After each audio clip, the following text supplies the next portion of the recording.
I guarantee that this will have nothing to do with the coronavirus pandemic. This is entitled The Last Waltz. I read Testimony by Robbie Robertson, an autobiography, also the history of a band, The Band. And at the end of it, they stage a big production to celebrate what they've done, and they call it The Last Waltz.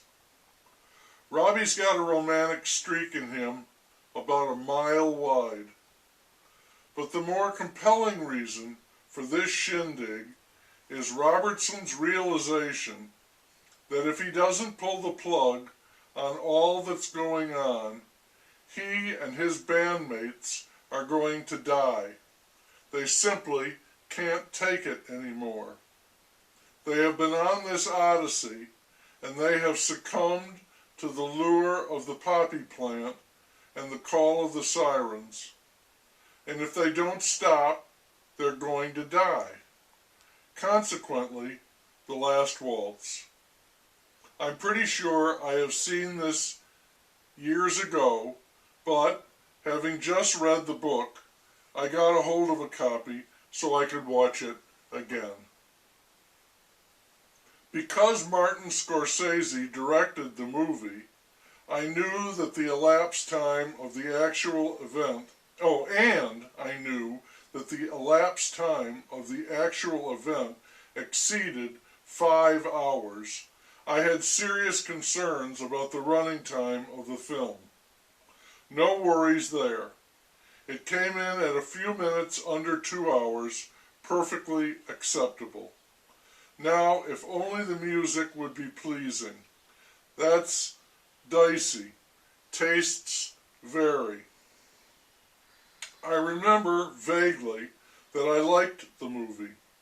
I've just seen it again, and I enjoyed it very much. I think Robbie Robertson got what he wanted. He went out with a sweet bang, some closure, a celebration. There was no sign of rot or ruin up on the stage. There was a lot of tight playing, happiness, and joy. When Neil Young said, "Let me tell you, it is one of the great pleasures of my life to be on this stage with these people," I believed him. The friends, the guest artists, they were fantastic. I even liked Neil Diamond. They each took a crack at it, and every performance was a wonder. I could see, hear vividly that music is the purest, the most immediate transmission way of self-expression. It was as if each singer was saying, "Okay, this right here is who I am." Really very wonderful. Someone go ahead and explain rationally the performance of Muddy Waters singing "A Mannish Boy." Please, go ahead. Or Joni Mitchell singing to her coyote. Dr. John on the piano. On and on. Marvelous. Martin Scorsese made several appearances as an interviewer, and I thought he came across as something of a simp. But maybe not. It was his squeaky voice, I think. Robertson is always center stage, and also very much in the background. He wrote songs that featured the other members of the band, so they would shine and stand out.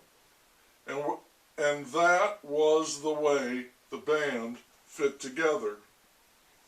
I'm still not really a big fan of their music, but I have to like The Wait. So full of biblical references and asking so little. A place to lay my head. Sorry, he just grinned and shook my hand. No, was all he said. Would you feed my dog? Will you help keep this lady company? If I hear it right, it's about being your brother and sister's keeper. He ain't heavy, he's my brother. Of course, he is heavy. That's the weight, but it's a weight you can bear. Take a load off Fanny, take a load for free, and you put the load right on me. It's the load that comes from being in a band, the weight you share, that you all carry. Toward the end, that weight got to be too much. Many of the songs they sang were painful. They needed healing, and even that took place up on Cripple Creek. They felt alone the night they drove Old Dixie down.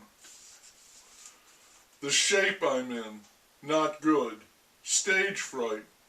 Further on down the road, someone's gonna hurt you the way you hurt me. Ah yes, the road. The music is the reason you go out on the road. The music is your pride and joy. You write love songs, and it's the music you love. So you're on the road, and you find yourself writing songs about the road. You have to. The road is so overwhelming. Kerouac was on the road. He found freedom, paradise, salvation, destruction. Hikers of the long trail talk about the journey, not the end. And the philosophers talk about the journey when they talk about life. It's all about the journey. The band was on the road for 16 years, half their lives, all of their adult lives.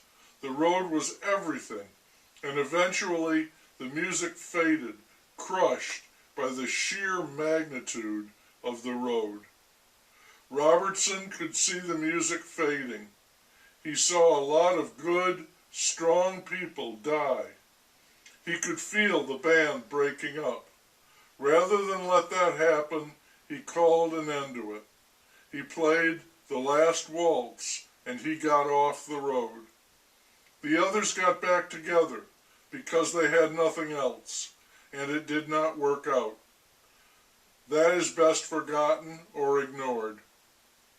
The last waltz was a triumph, a rarity for a musician, like a champ who knows enough to quit before he embarrasses himself and gets his brains beaten in.